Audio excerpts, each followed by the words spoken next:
ഗാസയിലെ വംശഹത്യ തകർത്തത് അവിടുത്തെ മനുഷ്യരുടെ ജീവനെയും ജീവിതത്തെയും തന്നെയാണ്. പലസ്തീനുകളുടെ ജീവിതത്തിന്റെ എല്ലാ വശങ്ങളെയും ഇസ്രായേൽ അധിനിവേശം തകർത്ത് കളഞ്ഞിട്ടുണ്ട്. യുദ്ധം ഏറ്റവും കൂടുതൽ ബാധിച്ചത് ഇവിടുത്തെ ആരോഗ്യ മേഖലയെ തന്നെയാണ്. ആയിരക്കണക്കിന് ആരോഗ്യ പ്രവർത്തകർക്കാണ് യുദ്ധത്തിൽ ജീവൻ നഷ്ടമായത്. ഒട്ടുമിക്ക ആശുപത്രികളും തകർന്ന് തരിപ്പണമായി. ബാക്കിയുള്ളവയാകട്ടെ വൈദ്യുതി ക്ഷാമവും ഇന്ധനക്ഷാമവും മരുന്നുകളുടെയും മെഡിക്കൽ ഉപകരണങ്ങൾ, ഇലക്ട്രിക് ജനറേറ്റർ എന്നിവയുടെ അഭാവം മൂലം ബുദ്ധിമുട്ടുകയാണ്.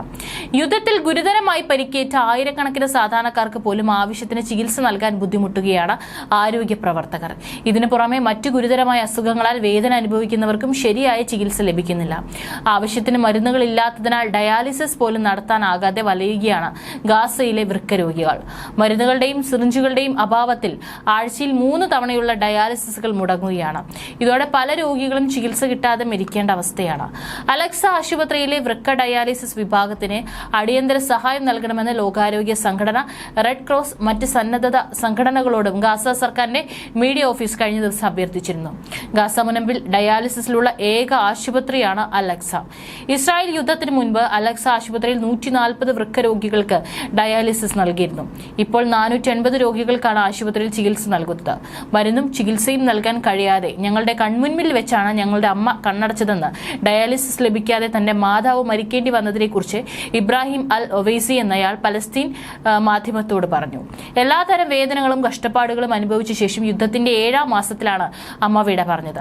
അമ്മയ്ക്ക് ഏകദേശം 60 വയസ്സായിരുന്നു. ജീവിതത്തെ ഒരുപാട് സ്നേഹിച്ചിരുന്ന അമ്മ എപ്പോഴും പുഞ്ചിരിച്ചു എല്ലാവരെയും സ്നേഹിച്ചു, എല്ലാവരെയും അമ്മയെയും സ്നേഹിച്ചു, ഇബ്രാഹിം പലസ്തീൻ പറഞ്ഞു. വർഷങ്ങൾക്ക് മുൻപാണ് അമ്മയ്ക്ക് വൃക്കരോഗം കണ്ടെത്തിയത്. ആഴ്ചയിൽ 3 തവണ വൃക്ക ഡയാലിസിസ് ചെയ്യണമെന്ന് ഡോക്ടർമാർ നിർദ്ദേശിച്ചു. ഗാസയിൽ യുദ്ധം പൊട്ടിപ്പുറപ്പെടുന്നതുവരെ കൃത്യമായി ഡയാലിസിസ് ലഭിച്ചിരുന്നു. എന്നാൽ പിന്നീട് അത് ഉണ്ടായില്ല, അദ്ദേഹം കണ്ണീരോടെ പറഞ്ഞു. യുദ്ധത്തെ തുടർന്ന് അലക്സ ആശുപത്രിയിൽ മാത്രമായിരുന്നു ഡയാലിസിസ് ചെയ്യാനുള്ള സൗകര്യമുണ്ടായിരുന്നുള്ളൂ. 22 ഡയാലിസിസ് മെഷീനുകൾ മാത്രമേ അവിടെയുള്ളൂ. എന്നാൽ രോഗികളുടെ എണ്ണം കൂടിയത് വലിയ പ്രതിസന്ധി ഉണ്ടാക്കി. യുദ്ധം കാരണം പല ഭാഗത്തായി പോയവർക്ക് ആശുപത്രിയിലെത്തി ചികിത്സ തേടാനായില്ല. തൽഫലമായി വൃക്ക രോഗികൾ പലരും മരിച്ചുകൊണ്ടിരിക്കുകയാണ്. മരണത്തിന് മുൻപുള്ള അവസാന മാസങ്ങളിൽ അമ്മയ്ക്ക് അനങ്ങാൻ പോലും കഴിഞ്ഞില്ല. അവസ്ഥ വളരെ മോശമായി. അലക്സ ആശുപത്രിയിൽ എല്ലാ ദിവസവും വൃക്ക രോഗികൾ മരിക്കുന്നത് ഞാൻ കണ്ടെന്ന് ഇബ്രാഹിം വേദനയോടെ പറഞ്ഞു. മലയാളി വാർത്താ plus, like, share and subscribe.